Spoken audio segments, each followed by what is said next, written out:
Hey guys, good morning everyone. Welcome back to the online class, and today we are here with the grammar part, that is the chapter 11. Earlier we have seen about adjective comparison and verb introduction, and today we are here with the another chapter, that is um, direct and indirect objects. Okay, so earlier you learnt about subject, verb, and object, right? Here there are two types of object. First is direct and second is indirect object. When we will move in means forward in this chapter, we'll see more about direct and indirect object. Now first let's look some of the introduction what is given here, and then we'll discuss about direct and indirect object. Okay. The action indicated by many dynamic verbs often requires the help of other words to be complete. Look at the following sentences, okay? Some of the words which needs to be completed, or with the help of the other words they get completed, okay? First one, he fell. Second, I opened the door. See, she gave her teacher a bouquet. Each of three verbs, fall, open, and give, denotes an action. Yes, they denotes an action. In the first sentence, the verb fall does not need the help of the words of other words to convey the full meaning of its action. In the second sentence, the verb open need the help of an object. Something has to be opened. Yeah. In the first sentence we can see that there is no any object needed, or they don't need any other word to be completed. But in second sentence, I opened, you have to tell what need to be opened. Then for that we added some word, that is the door, and that is said to be an object. Okay. In the third sentence, the verb gives need the help of two objects. Yes, in the third sentence, you can see a verb need two objects, her teacher and a bouquet. And in this, we have to identify which one is direct and which one is indirect. Like this kinds of sentences, when they will have two objects, then we have to find out which one is direct and which one is indirect object. Okay. Now let's see exercise is given. You just have to fill in the blanks with the help of the option given here. Okay. They will convey some of the meanings, and after this we will continue our discussion over direct and indirect object. Okay. As I want you to do it by yourself, but I'll help you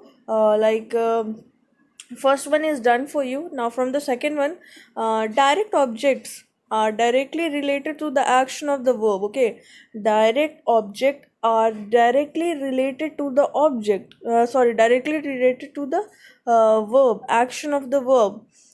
So in the second sentence, the action of opening door is directly related to, in question number means example second B, I opened the door, it is directly related to, it is directly related to what?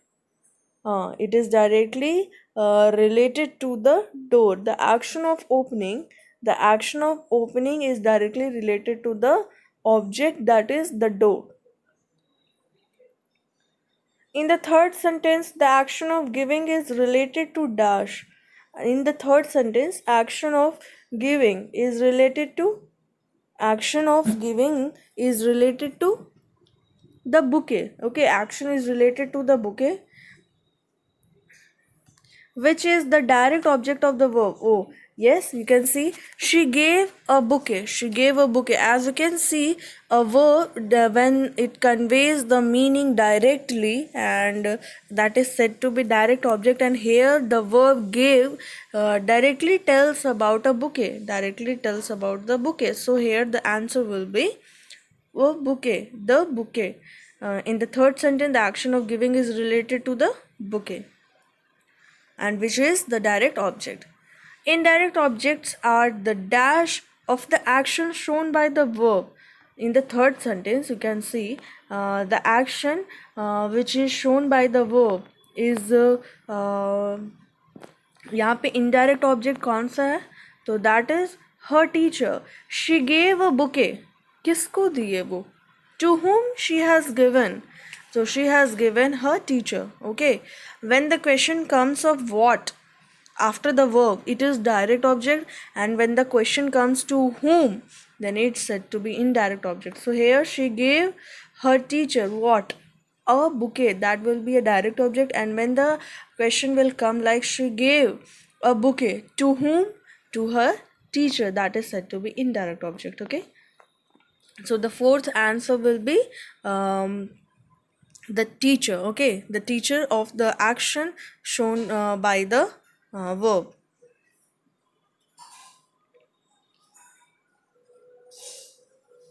Sorry, receiver. The answer will be the receiver. The indirect objects are the receiver of the action shown by the verb. Here you can see when she has given a bouquet, it is received by someone, and that receives something, that is said to be indirect object. So here indirect object are the receiver of the actions. In the third sentence, Dash receives the bouquet. Who receives the bouquet? A teacher. The teacher has received the bouquet. So here in the sixth sentence, the second sentence does not have an indirect object. Yes, it does not have an indirect object because the action of the verb is completed with the help of direct object. I would like you everyone to complete this blank with the help of this video. When I have explained it, now we'll discuss about direct and indirect object more clearly. Okay, and indirect object. Okay, all sentences have a subject and a verb. All sentences have a subject and a verb. This is possible means it is like you can say every sentence have a subject or verb. It can't be like means a sentence without a subject or without a verb. Okay, every sentences have a subject or a verb. Some sentences may also have an object after the main verb. Yeah, some sentences have also object after the main verb. Okay, main verb. What is that main verb? Main verb means which can give a meaning. A whole sentence means it is a whole verb which acts alone in a sentence. Okay, that is said to be the main verb. Okay, so we can see object after the main verb. An object is a part of the predicate in a sentence. It receives the action done by the subject. An object is a part of the predicate. It is the part of a predicate. You know how to find out the predicate from a sentence. Okay, subject and predicate, you have seen that. So we can see how we can find the predicate. In that also we can see object is also a part of a predicate. Okay, it receives the action done by the subject. Yeah, it receives, the object receive the action that is done by the subject. For example, Ramesh kicked the football. The action is the action starts from Ramesh and it reached up to the football, and football is the object. Okay, so the action which is started from the subject and it receives by the object. Okay, the action which is done by the subject and it received by the object. Okay, so our object is a part of a predicate in a sentence. We'll see types of objects. There are two types of object we are talking about direct and indirect object. Okay,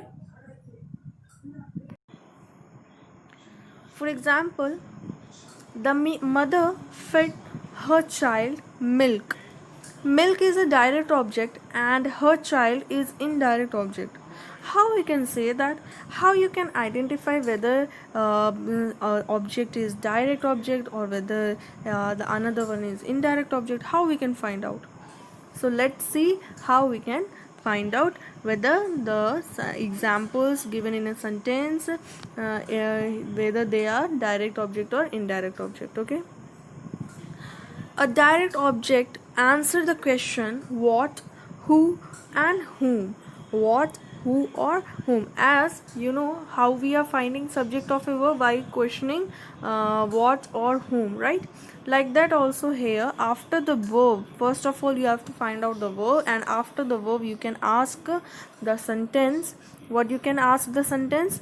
You can answer the question what, whom, and who. Okay, when you will ask the questions like this, what has been done, who has been done, for whom it has been done, then it could said to be direct object. Okay,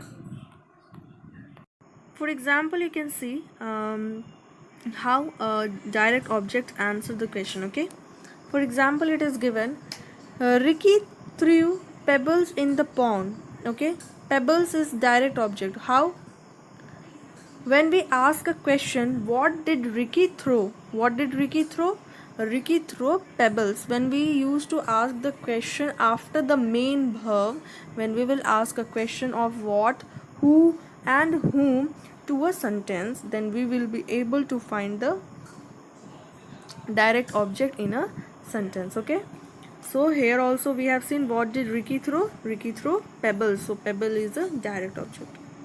And now about indirect object. Indirect object answer the questions to whom, for whom. Okay, indirect question means indirect object, it answers the question to whom and for whom. It often come after a preposition. Preposition, it often comes after a preposition. Indirect object, it always comes after the preposition. There can be no indirect object without a direct object. Means if there will be a direct object, then only it is possible the sentence will have indirect object. Otherwise there will be no object, then there will be no indirect object. If the direct object is there in a sentence, then only it is possible that indirect object is also there in a sentence. Okay, now let's see. For example, he passed a packet to Nikki. Here Nikki is indirect object, and you can see here preposition. It comes after the preposition. Indirect object always comes after the preposition. So here to is a preposition and indirect object is Nikki. As you can ask the question, indirect object ask the question to whom and for whom. So now we'll ask the question. The packet is passed to whom? The packet is passed to whom? To Nikki. It was passed to Nikki. And what was given to Nikki? Packet. What was given to Nikki? Packet. It is a direct object. Packet is a direct object because it asks the question what. Okay, when after the main verb in a sentence you will ask a question of what, then it will be direct object. And if you will ask a question of to whom, for whom, then it will be indirect object in a sentence. Okay, now let's see second example. Rama gave me the notes. Here what is me and what is notes? Let's see. What Rama gave to me? Notes.